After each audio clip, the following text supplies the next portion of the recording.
in the not-too-distant future, following the rapid succession of World Wars III and IV, plus the hidden horrors of secret World War II. There's not much left. All that remains is a place where folks get together to read and discuss comic books. Sometimes they laugh, sometimes they argue, but they always record and upload their transmissions. You have found one of those transmissions today. Welcome to the last comic shop.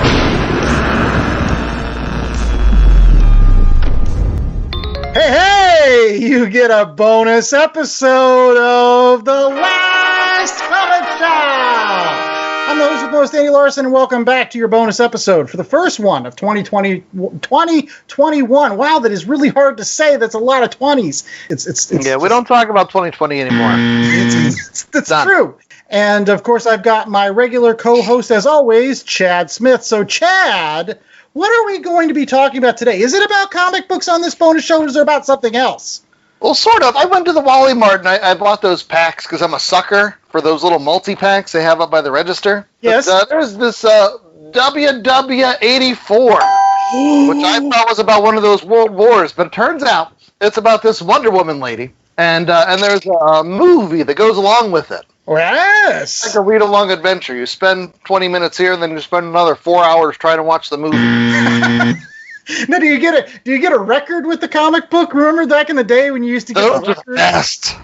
Yes, I love those read-alongs. But you're right, we're going to be covering WW84, Wonder Woman 84 in today's program, and also joining me for this review of that particular comic book movie is my other co-host, J.A. Scott. J.A., did you watch this in the theaters, or did you actually watch it on HBO Max like everybody else in the world? I watched it on HBO Max, and I can say that now I have a 1-month subscription to HBO Max. What a waste of $17 that was. Wow! No. As I'll get to in my recommendations at the end, if you have not watched Doom Patrol on HBO Max yet, you got to watch Doom Patrol 2 seasons. I'll get to that later on in the program. And also joining me on today's program, we've also got the wonderfully talented comic book aficionado here from the city of Pittsburgh. We've got Mikey Wood. He's a creator. He's a comic book fan. He is everything comic books, and we're happy to have him on the first bonus show of The Last Comic Shop. So, Mikey, what do we got to look forward to in 2021, in your humble estimation? Oh my gosh. Wow. Well, I mean, we're 41 years away from when the Jetsons takes place. So that's kind of cool. So only 41 years until your car folds up into a briefcase. I'm sure just like everybody, we're just so relieved that the year is beyond us. And hopefully this is airing in like newly invigorated and not some kind of wasteland. We don't know. This might be not only the last podcast in a wasteland for all we know, because this is going to air in the future. But I'm looking forward to a lot. I'm looking forward to working a little bit harder on my comics, which you can now read both El Phantasma and Hate Your Friends, the full first book, on graphite.com, which is a great site. I'm looking forward to the DC Comics Future State event because I love DC and I love when they do future stories and things like that. Okay. Could you unpackage that Future State? Look, what's that about for our fans out there that might not be knowledgeable? Well, honestly, I don't really know. I know that it involves futuristic versions of our current kind of crop of DC characters. So it takes place way far in the future. There's a new Batman, there's a new Wonder Woman, there's a new all these other, there's going to be a Swamp Thing. So it's going to be, I know there's a series of specials, but I've sort of kept myself away from this because I find that as far as these event books are concerned, I kind of enjoy them more if I don't know. I just started reading Endless Winter and I'm really enjoying it. I'm really enjoying that crossover so far. So I don't know much about it other than when I saw there was going to be a Swamp Thing issue, and then as I understand it, a new Swamp Thing series. Swamp Thing's like Constantine recently. It's like they put out these really good series, and then they stop them because nobody really buys them. Like 15 people buy it, but I just love that character, and that hooks me. Like that's how I started reading Justice League Dark, is because Swamp Thing came into it. So I bought those and started buying all the back issues, and now I'm obsessed with Justice League Dark. And I couldn't get into the whole death metal thing or any of that, except for the one issue of the Robin book that Riley Rossimo drew, because I'll buy anything he draws because he's awesome. I did want to say, with the DC Future State, as opposed to the last reboot, reconfiguration, whatever it was, they've got some strong artists showing up in these books here.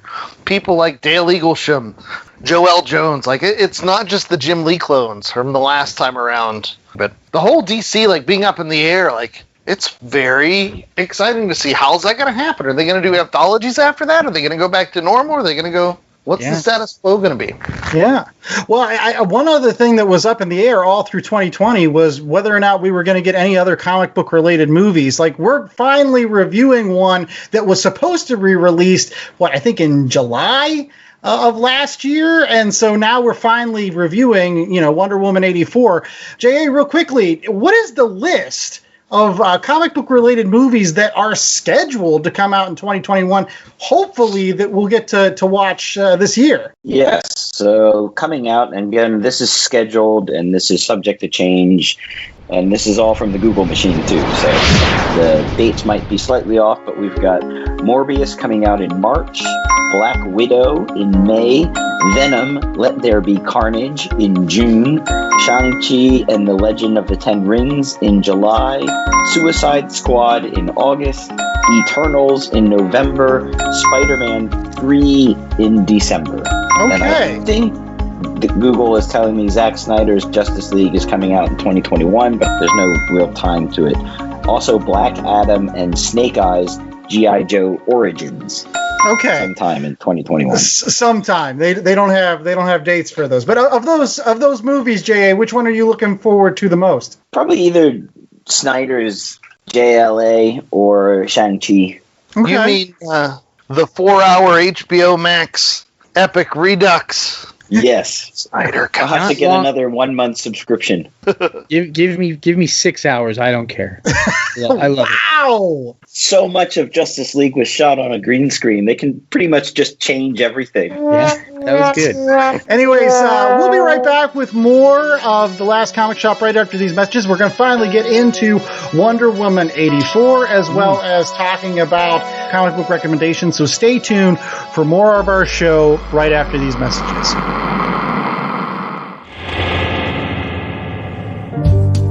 Welcome to Victims and Villains. This is the channel where we talk nerd, we talk hope, and we speak nothing else. I'm your host, Captain Nostalgia, and I'm so glad that you are here to join us. Victims and Villains is a podcast and YouTube channel that marries pop culture and suicide prevention, producing content with the intent to let people know that there is hope and that there is a better way, and that each and every listener has value and worth. Listen to Victims and Villains on your favorite podcast catcher or on YouTube by searching for Victims and Villains. Also, check out their website, victimsandvillains.net.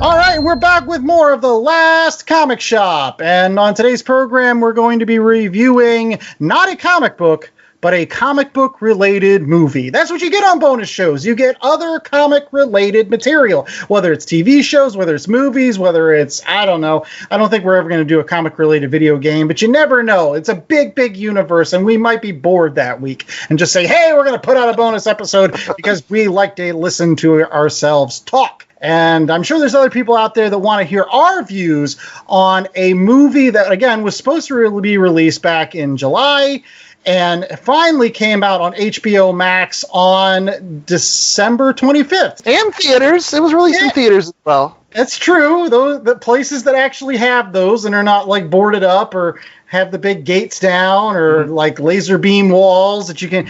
But most people watched it on HBO Max, and it is Wonder Woman 84. And J.A., real quickly, according to IMDb, who was in Wonder Woman 84? Okay, so Wonder Woman 84 by director Patty Jenkins, who also directed the first Wonder Woman movie, from a story by Patty Jenkins and Jeff Johns, stars Gal Godot as Wonder Woman. Chris Pine returns. Kristen Wiig in a starring role as the big bad. Barbara Minerva, Cheetah, Pedro Pascal as Maxwell Lord, and then there's a nice flashback scene in the beginning of the movie where you get to see Robin Wright's character again, as well as the great Danish actress Connie Nielsen. Plus, you didn't mention, for those people that stuck around for the end credit scene, you got who in a little cameo role? Spoiler. Right. Are we spoiler we can warning? spoil it. It's been out for 2 Spoil. weeks. You get the original Wonder Woman. Wonderfully talented Linda Carter. Linda Carter and I had a wonderful moment riding an elevator at a Comic-Con, and I can't remember which one it was. But she was wonderful. It was complete silence. I missed my floor. The door opened. The door closed. I kept going up, and she said, "Was that your floor?" I said, "Yes, it was. It's a pleasure to meet you." And she got off the elevator, and I went back down again because I was trying to say something, and she was just super nice, and she's beautiful. Yes, just simply breathtaking. Whether you're a fan of that original 70s show, but it just warmed my heart to see her in that last scene. Just kind of brought it home. It was one of the high watermarks, as we'll get to in my initial thoughts. I just like that. Before we go too far, you mentioned if you haven't seen it yet, you need to hurry if you haven't seen it yet. 1, because it's very, very long. We'll get to that. But 2, because it leaves HBO Max after its 31-day window. Yeah. So you only got a couple more weeks to watch it on HBO Max in case you haven't. But I mean, again, I don't mind that, because usually when you go to see a movie in a theater, like it's only out for like a month, and then you can't, unless it moves to the dollar theaters. Where will it go? Eventually, it'll go to Blu-ray for a little while, and people will be able to pick it up there, and then eventually go back to HBO Max. I'm just guessing. But who's going to do the 10-cent synopsis? Not me. I'll do it. All right, Mikey. What's the 10-cent synopsis? Keep it short, sweet, to the point. Yes. Okay, Wonder Woman comes back in 1984 to show us to be careful what you wish for, and that the needs of the many outweigh the needs of the few. That's basic in my mind. What's Wrath of Khan? Was that Wrath released of Khan, in 1984? I'm not sure. This is about the same time period, right? It's like an early Christy Alley in that, or Kirsten that's the Alley. best. Yeah, be careful what you wish for is basically the plot of the plot of the movie. I think. Yeah, you're right. But it's got Kristen Wiig as Cheetah. So she's the big bad guy. Although I don't know. I guess you could call Maxwell Lord the big bad guy in this. I guess ? I don't know. She's the heavy, at least, as we'll get to in my initial thoughts. Boy, oh boy, was I happy that Kristen Wiig was in this movie, because there was one relatable, sexy woman in this movie, and it wasn't Wonder Woman. So that's just me. That's just me and my first initial take on that. And it was Kristen Wiig. She was not only fragile, but at the same time strong. Again, relatable, because she was downtrodden, she was beaten up by life, but she yearned to be something greater than she was, something we can all kind of say, yeah, we've had that moment. And then once she got to that, she kind of said, no, I don't want to give it back. And who else in a position like that would want to give back that kind of power and kind of prestige and just... I don't know, if I got a tail, I might give it back. I don't know, it depends. If you had to use a litter box, I guess you'd want to give it back. Depends on what you could do with your tail. Could be like, you think Nightcrawler wants to give his tail back? No way. I'm sure eventually he's got it stuck in enough elevator doors that it was probably more of a hindrance than anything else. But no, somebody else bail me out here. Initial thoughts on this movie. We're going to go to Chad. Okay, so I have a top 5. All right, so number 1 is the movie was so long, but so nonsensical. It felt like it was missing pieces. Like it should have been longer, but that would have made it so much worse. Like the movie was 2.5 hours long. And listen, I don't have the kind of attention span, kids, especially not on Christmas Day, when Santa Chad has been up until 4 in the morning, and now I'm sitting down to watch this slow-paced movie. They needed to cut out an extra 40 minutes of this thing. But still, it felt like they didn't explain what the rules were. It felt like there were pieces missing that were important. All right, next point. It does not play to Gal Gadot's strengths, which Gal Godot, especially in the first Wonder Woman with Patty Jenkins as the director, she is a force. She is powerful. She is beautiful. She is something aspirational. Here, she's kind of naggy while being hypocritical and rapey. So, wow! All right, Mikey, you liked the movie. Jump in. I did. Defend something. I did. Well, it's funny that Chad mentioned the rapey thing, and because the one thing that had I made the movie would have changed, but I'll get to that. So yeah, I really dig it. I understand though why people wouldn't, because it's such a tonal shift from the first movie. The first movie was like a war movie with a superhero in it. And this one is so 1980s, and it was intentional. And it's a 1980s superhero movie. It is Superman 2, and it's got intentionally somewhat cheeseball kind of things that may not, obviously, from what people are saying, it doesn't work for everybody. It seems to be a kind of evenly split, though. It seems to be some people really, really dig it, and a lot of people really, really don't. But it seems somewhat evenly split. But I like that. I like that it was tonally different. I like that like you guys were talking about the big bad. There is no real big bad guy. The big bad guy is people's hubris. That's what the bad guy is in this movie. Yeah. Well, there's also no hero. Who's the protagonist? Right. And I think that's almost important, because it takes this godlike person. She is very human in this. She's been nursing a broken heart for 70 years. And she is given the opportunity through the Dreamstone or the Wishstone, which people are saying is a made-up MacGuffin, but it's not. It's from the comics. Dr. D used it. It was created by Morpheus in the post-crisis DC universe. It is actually a thing. It's got its own little entry on the DC Wikipedia thing. It's a real thing. There you go. They couldn't connect it to Morpheus because of rights issues, so they connected it to the god Dolos, which connects it more to Wonder Woman and makes more sense. But anyway, the one thing that I would have changed, yes, when Steve Trevor comes back, Steve Trevor is actually inhabiting the body of a mortal man. We'll call him Handsome Man. Handsome Man, because that's what he's called. Is that how he's built? In the movie. Yeah, they don't get into who he is or anything like that. And she does have a romantic involvement with a person's body who is not aware that it's happening because it's inhabited by. So, but the reason they did that is because body switch things were all sorts of 80s. There were so many body switch things in the 80s. There was like 6 or 7 of those movies or whatever, maybe 4. I don't know. I will say, had I done it, I think it would have been better and had more of an impact if Steve just shows up like naked and shivering and terrified and not having any idea where he is, because he's been dead for 70 years, and whatever he's experienced in the other realm, if there is another realm of being.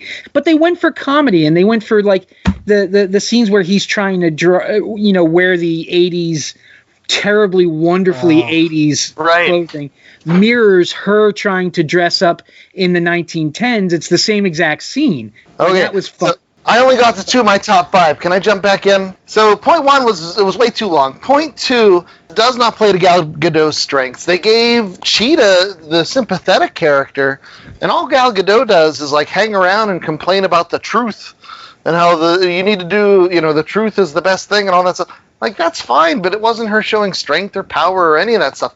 And honestly, as much as I think Gal Gadot is a beauty and a gem for the DC universe, she was one of the best cast characters. She doesn't have the charisma to out-charisma Kristen Wiig. So number 3 was Max Lord. Boy, did they waste Maxwell Lord. But he was just sad. And I grew up as a JLI fan. Like, Maxwell Lord is one of those guys you could have a lot of fun with. Whether you want to use the Maxwell Lord with the powers, that's great. If you just want to use him as a con man, businessman, like, that's great too. But I thought they failed there. And to Mikey's point about it being an 80s movie, sure, it represented a lot of what 80s movies were, but it didn't embrace the 80s. Yeah. It's the 80s soundtrack. Where were the 80s moments that made you really feel like you were there? Sure, they have a scene in a mall, but like I felt like there was so much potential there. My last point was I didn't think the movie was bad. For all my complaining, I don't think it was bad. I think it was worse than bad. It was boring. It was. I fell asleep the first time watching it, so I kept trying to watch it. And this is something that's unrelated to the movie, but the fact that it appeared on a streaming service, and I'm not in a theater where my attention is demanded, work. It's at the house where I have kids running around. I have cell phones. I have things getting in the way. So when I fell asleep through the first showing, I spent the next 3 days trying to watch 15 minutes here, 20 minutes there, and I would rewind because parts of it didn't make sense because, like I said earlier, it was slow and dumb. The movie was just boring. All right, J.A., what's your take? Well, I guess I like the idea that it exists in the 80s, but I don't know if I'd say it's Superman 2. I'd say it's more on the line of Superman 4. I'm not going to retread what Chad went into. I will say that I was not impressed with the special effects. I thought a lot of the CGI work was a bit less than it could have been. You had a lot of uncanny valley in the fight scenes, especially with the fight scene with Cheetah at the end, I thought. Do you think cats scared them? Everybody got so concerned about seeing James Gordon with a tail. They're like, oh, wait a minute. Let's slow that down. There were some nice call-outs. I did like the sort of the geek fan service for the Invisible Jet. I think anyone who watched cartoons in the 80s was loving that moment. And I did like, obviously, the Linda Carter at the end of the movie cameo. I couldn't understand the whole flying thing where she took off from the White House and it took her like an hour to fly back to her house at the Watergate building, which is literally 4 blocks away from the White House. That made no sense to me. I got to jump in on there I'm not even counting that as flying. I'm going to be a complete comic book nerd here and say that's leaping. That's what the Incredible Hulk does. Yeah. He leaps. I'm sorry. The only way somebody flies, and I'm serious on this point, if you fly in a comic book or in a comic book related movie, I want to see hovering. I want to see stationary hovering. That means you fly. Otherwise, it's just momentum and inertia carrying you over in one big jump, and you're swinging on lightning bolts or whatever. And she doesn't fly. She falls gracefully. That's what Steve says flying is. That's what he says it is. It's just wind and riding the wave. Flying. I never bought that Wonder Woman flew in the comic books. My Wonder Woman doesn't fly. She uses an invisible jet to fly. She did, though. She was given the ability to fly from Hermes. She flies. I understand she does. But she didn't originally. She didn't win back in the 40s. She didn't fly back then, so she doesn't fly. Go on. My thing is, if she does fly in 1984, why doesn't she fly in the Justice League movies then? Ooh, good point. Why isn't she flying there? Well, right, sure. Because she doesn't. I don't know. She didn't want to. No. Sure. She Randy Johnson to Bird one time, and then she was done with flying. Then you know what? Maybe she flies in the Snyder Cut. I don't know, man. You know, I think it's a neat little parable about the Me generation, which was so 80s, because it is very much that. You know, Maxwell Lord is I like that every single character, except I mean even Cheetah to a point, has a redemption arc. Everybody does. Nobody is dropped off a building. Nobody is disintegrated. They all survive and are hopefully better for it. Maybe not Cheetah. How did she survive all the electrocution and the water? And I thought cats hated water to begin with. I don't know. I like, well, because it's a comic book movie, you know, and it's like, I mean, she's basically Catwoman in the beginning, you know, she's that nebbish thing. Like I am taking offense to the whole, like, if you wear glasses, that automatically means you're nebbishy and nerdy. We also have to drop things. If you wear glasses and are clumsy. Right. Like, but that's a trope that's been done, you know, a million times, and people recognize that, and it's silly. So I mean, I just think it hit me. I don't like it more than I like the first one. And Maxwell Lord is alive at the end, so it would be wonderful to see Maxwell Lord somewhere down the line become what he was in the JLI. Because he's still there and he's still Max Lord, you know, hopefully he learned a bit of a lesson, but he's still going to be who he is. And Pedro Pascal, you know, he's all huge because he voices the Mandalorian, because 98% of the time it's not actually him in the Mandalorian. I mean, I hate to break everybody's hearts. I thought he was behind the suit. Oftentimes it is John Wayne's grandson. So, yeah, they've got 2 stunt guys. They've got one stunt guy for the action fight scenes, and they've got one stunt guy for the gunfighting scenes. Yes, there's this famous cast photo of him in the armor with the whole cast, and they're like, you see, he doesn't even take his helmet off for the cast photo. That's how devoted it is. That's because it's not him. But so anyway, wow. I think my dreams are shattered. Carry on. But he's just awesome in everything. And he takes, and he is way over the top and way cartoony. And there are little, not so subtle digs at the current person in the White House as of today. There's very obvious digs at him because it's just so easy, and it just writes it just writes itself. But he's delightfully over the top and a blast, and everybody's saying it's so long, and I was never bored. I think I needed something a little, and like the end fight isn't even really a fight. The end fight is a discussion. Yeah. She's reasoning with a person who is beyond the point of reason, and it works. And she talks this guy down by reminding him of what actually matters. And I think because of what's going on with the pandemic, I think just for me personally, I needed that. I needed like this discussion of what's important in the world, and what really matters is everyone and everybody. And that's so Wonder Woman to me. That is so utterly Wonder Woman, and that just for me hit the right marks, more than it would have been if she threw a chair at him, right? Or something. Well, let me jump in here with kind of like a little bit of a compliment sandwich on this particular movie as my final kind of thoughts here. Real quickly, I will agree, number one, with as part of the bread of my compliment sandwich, which was what Mikey Wood said, probably one of the most powerful scenes in the entire movie was actually when she's got the lasso of truth around him at the end, and Maxwell Lord is having those flashbacks to when he was a kid with like holes in his shoes and wet in the bed and being a disappointment. I thought those flashback scenes were very well done. Like that was emotional, that was powerful, that was striking, that was good imagery, and something that, again, I felt like you could relate to as a viewer. We've all had those moments when we've been beaten down by life, and if you think back on some of these cringeworthy moments of your own life, you kind of say like, I wish I could wish those all away. Like, I wish I could be better than that. I'm somebody better than all of that. But in accepting your weakness, in the truth of your weakness, it will set you free. So like that was great. So that's that part of the bread. Now the kind of crap in the middle is I didn't buy for a second anything that happened with Steve Trevor. Like, again, we've commented on this earlier in this program. Everything with Steve Trevor was like dollar store version of Winter Soldier's Captain America Man at a Time.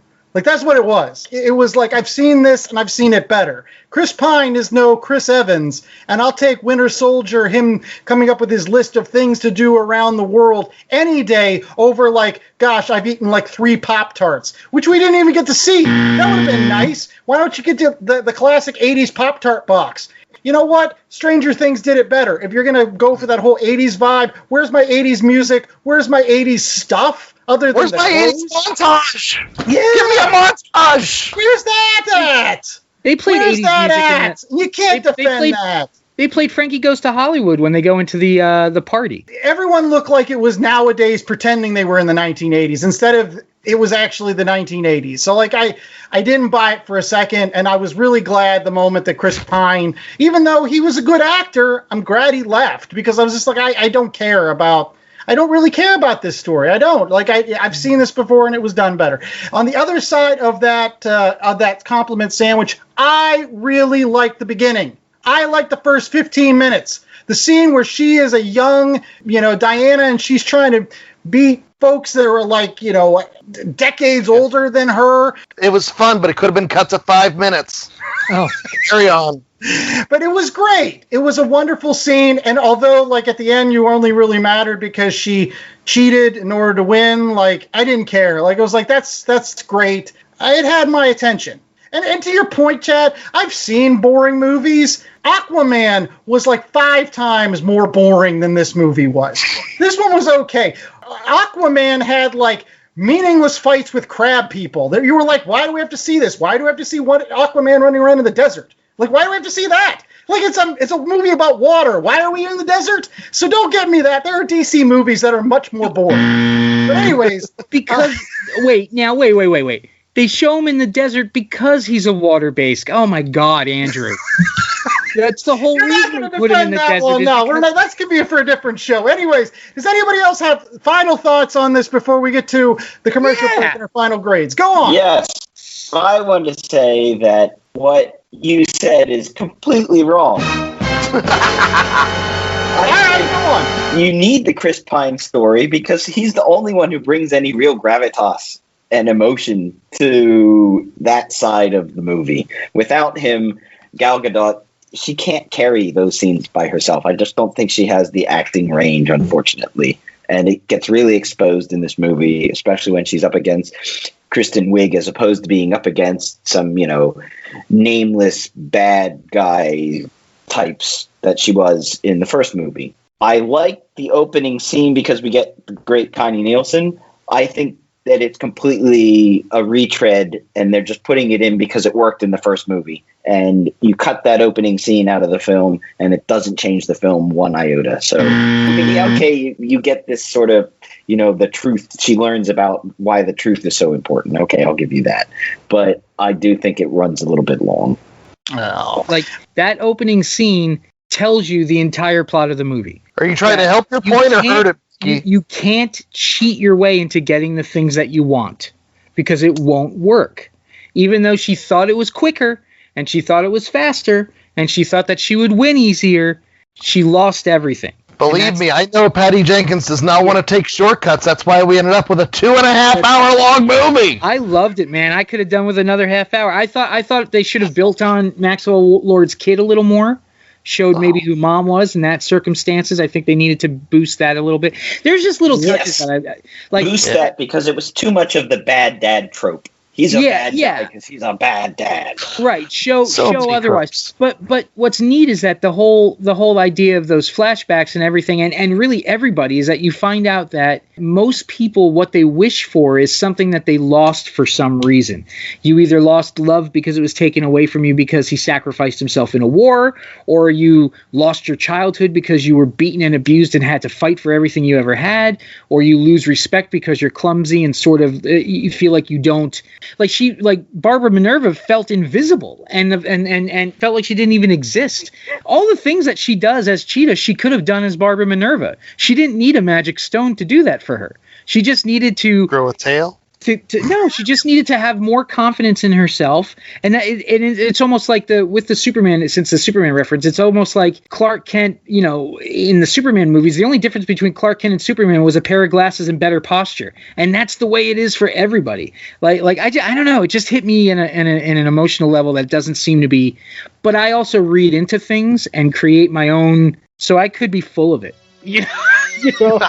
Well, we'll see who's full of it and who's not after these commercial breaks. We'll be right back with more of The Last Comic Shop. We're going to be doing our rating of Wonder Woman 84. I'm sure you can probably figure out what those are going to be, but stay tuned. Hey everyone, Brian Thomas here from the former The Batman vs. James Bond show and the upcoming The Night Cave show. Do you like noir, black and white gritty murder mysteries?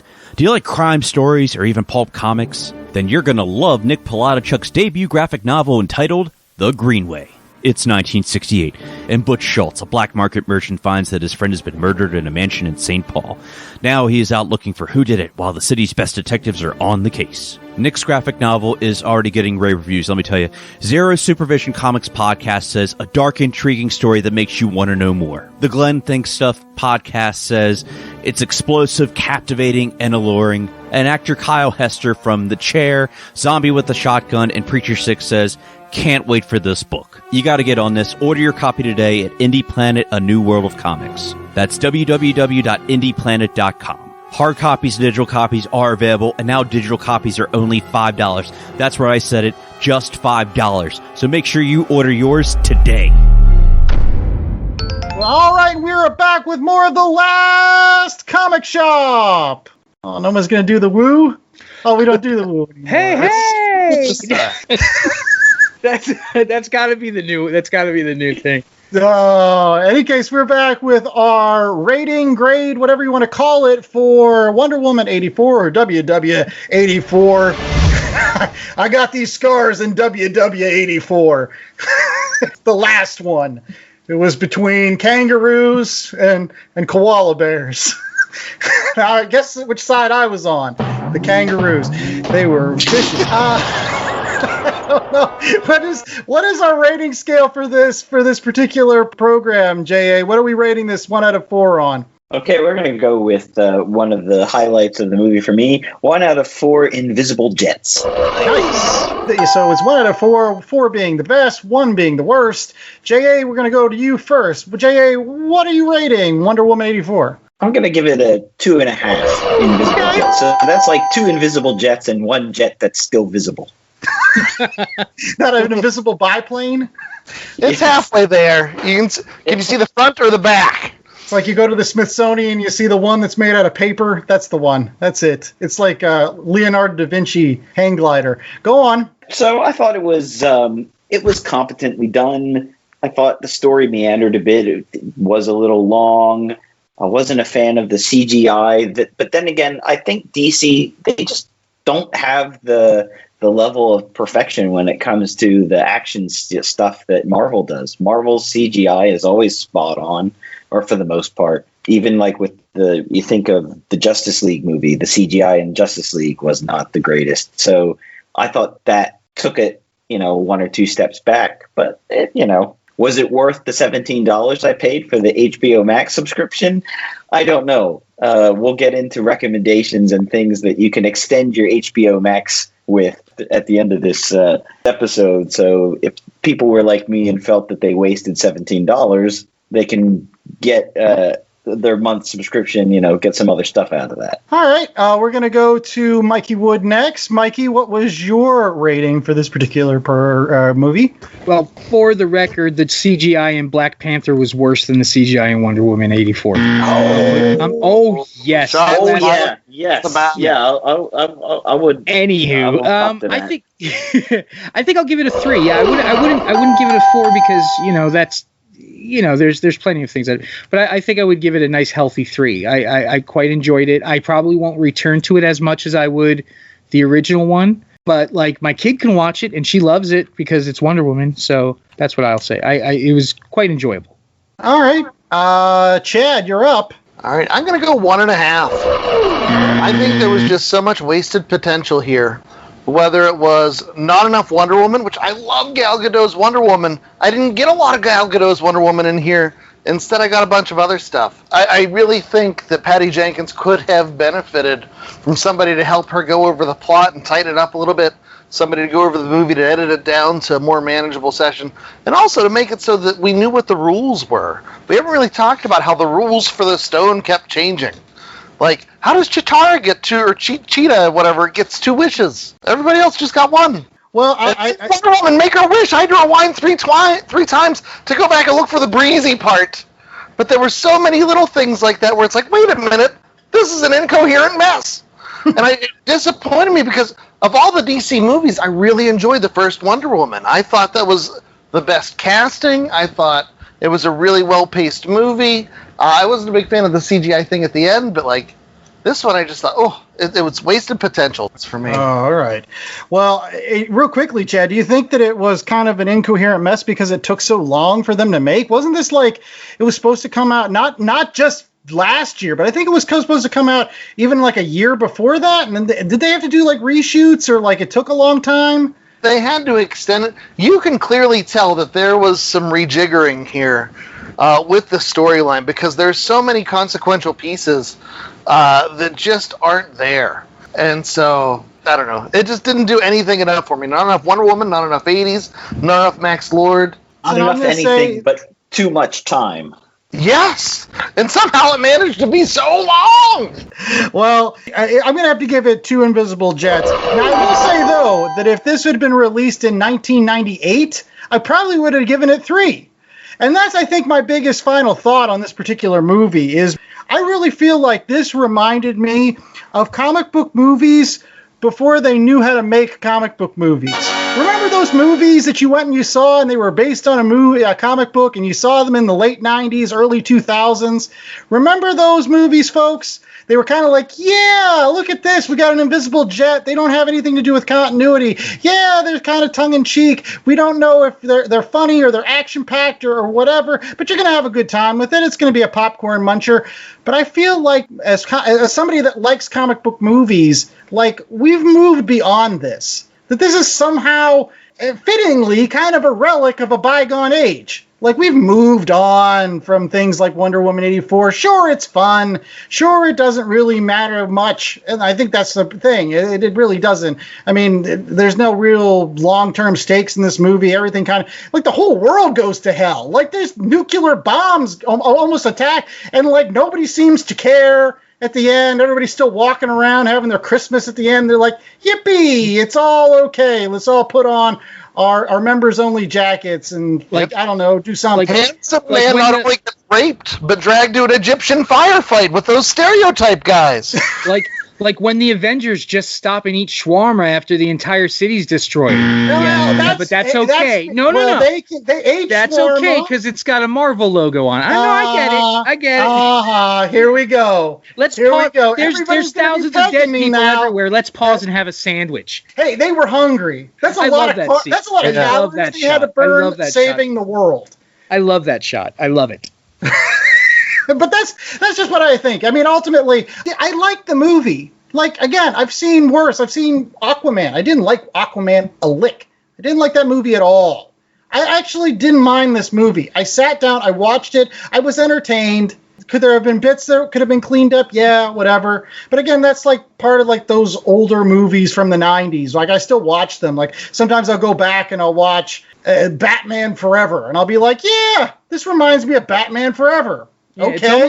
It's almost like it's a movie from 1984. You know what? But it's not 1984. It's not. It's 2020. Stranger Things doesn't feel like a movie or a TV show that was shot in the 80s. It still feels like a show that's shot now, that's nostalgically looking back at a time of our lives. That's what Wonder Woman 84 should have been. Yeah, but you know what I think would have helped? We could go on forever about this, but you know what I think would have helped? Because, like, you're right, Stranger Things makes it feel like almost like you traveled back in, like, literally back in time. But I think a lot of it has to do with the lighting and the film stock and everything that they use. I think had it not been as clean as it was, it might have worked even better. Like, it might have felt more, 84. Like, put the little cigarette burns when the scenes change and things like that. That would have been pretty awesome. Lighting. I think they could have done more 80s style lighting. Think of like Wall Street. And, every time you see Max Lord, he should be lit the way Wall Street was lit in Michael Douglas. He's wearing the Michael Douglas suits. They should have the Michael Douglas lighting. He should be slick like Michael Douglas. He's not slick. They were trying for that. He was trying to look like Michael Douglas. I don't think he pulled it off especially well. But I think it goes to, what Mikey was saying, sort of the getting the coloring and the scenes to look more 80s, shot like 80s. So they could have blocked it differently. They could have filmed it differently so that it has that, the way 80s movies were filmed. Put in a Pizza Hut. I get you. Like, I was missing that. Like that, the mall scene was like in like the mall scene in Commando. Is it Commando? Yeah, it's Commando, right? Arnold Schwarzenegger murdering people everywhere, All right, well, it's now time for recommendations. As always, on the Last Comic Shop, we're going to give you other things that you can check out in your spare time other than Wonder Woman 84, which is available on HBO Max right now. So make sure that you check out not only that, but check out some of these other recommendations for yourself and see whether you like them. We're going to actually have on this particular program 2 comic book-related properties, like movies that you can watch on streaming services, movies, TV shows, and then we're also going to have some Wonder Woman comics, because we still are a comic book podcast. So we're going to start off with a Wonder Woman comic and my buddy Chad. So Chad, what's a Wonder Woman comic book that you can check out today? Okay, so my recommendation would be to go back to the New 52. And one of the best things to come out of the New 52 was a 36-issue run Primary players were Brian Azzarello and Cliff Chang, although there were a couple other people that helped out with some fill-in issues. It's a really great Wonder Woman story where she goes through her whole mythological gamut. She finds out who her parents really are. There are some new characters introduced along the way, and it's this great odyssey, across all these things that matter. And I thought it really showed the power and the grace and the elegance of Wonder Woman, and it really made her into an aspirational character. It's solid stuff, but it's 36 issues before they shift the tone a little bit. But I highly recommend it out of the New 52, Brian Azzarello and Cliff Chang's Wonder Woman. And there you go. Absolutely. You can get that in trade, too, right? I think it comes in, a 6-issue? Yeah, I think it's 6 trades. Yeah, it is really good. I've read, I think, the first 2 or 3 trades of that series, and I can't agree with that recommendation. J.A., give us something from a streaming service, comic book related, that people can check out. Sure. Just added to Disney Plus, we have The Wolverine, which is the second of the 3 standalone Wolverine movies, but probably the first in many people's minds because they've just tried to forget Wolverine Origins as a mistake, complete mistake. It is the retelling of the original Wolverine miniseries by Chris Claremont and Frank Miller back in the early 80s. Wolverine goes to Japan, fights Silver Samurai, falls in love. Good story. And if you want to watch, but Logan is not on Disney Plus because it's rated R, but it is a nice setup to Logan, as well as Days of Future Past, which I believe is on Disney Plus. Okay. And now we've got Mikey Wood with another recommendation of another Wonder Woman comic. So, Mikey, what do you got for us? I'm going to say Wonder Woman Dead Earth. That's a good one. Yeah, and that's by Daniel Johnson. It is Diana wakes up after a hibernation, and the Earth is a wasteland. So it's like Mad Max, kind of, with Wonder Woman in it. It's pretty wild. I mean, Daniel Johnson's awesome, so I really recommend it. So, is that a graphic novel or was that a series? It was a mini series, but they do have a collected edition, and it's like $27 or something like that. The hardcover. I think it just recently came out too, but yeah, it's super good. Okay. And as kind of capping up our recommendations here's something else for those folks that bought HBO Max that need something else to watch. Again, as I alluded to earlier on the show, watch Doom Patrol. Doom Patrol is by far probably my favorite DC property that's been adapted to either a movie or a television show since Superman 2.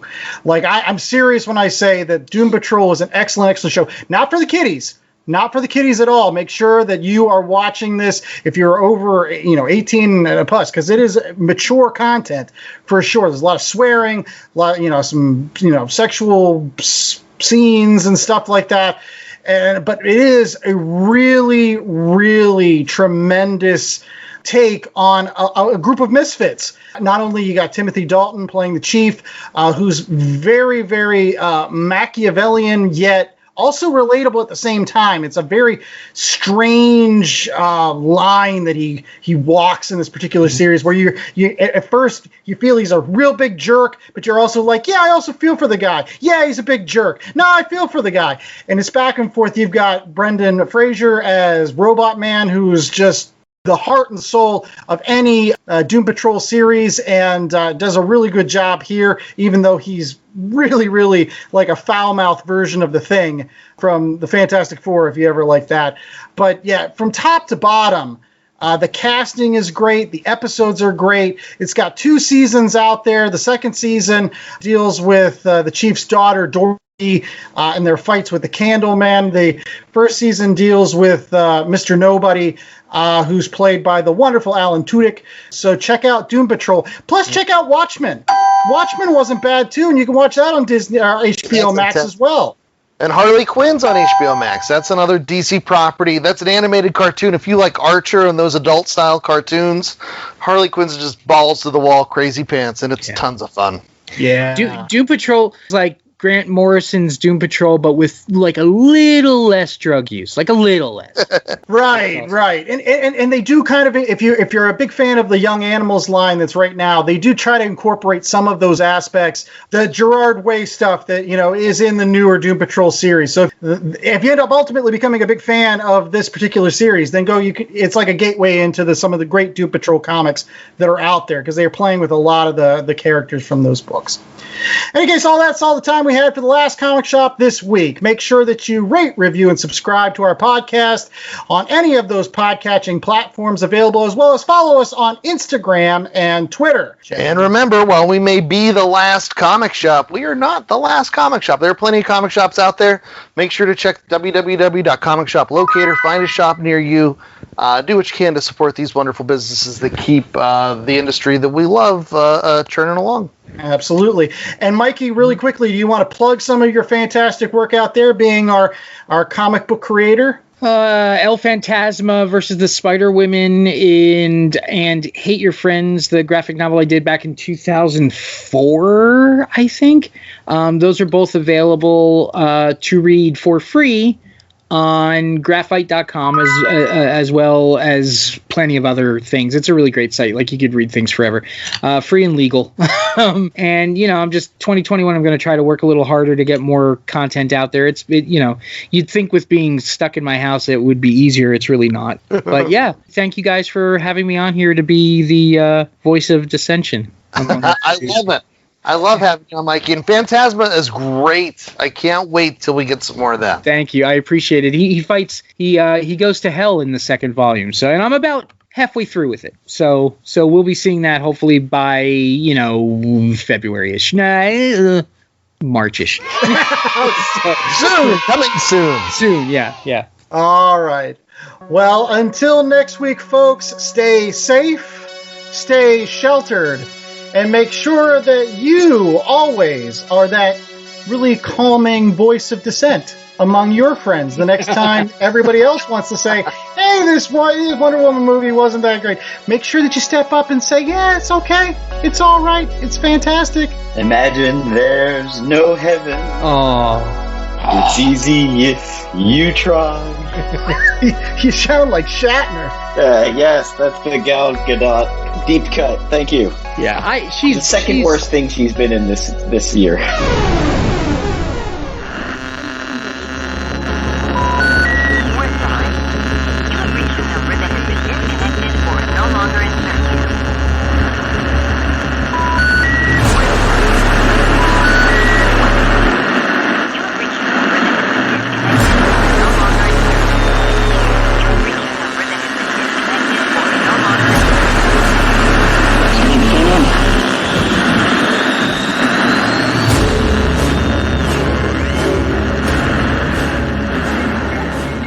The Last Comic Shop was a 2021 Black Angus production.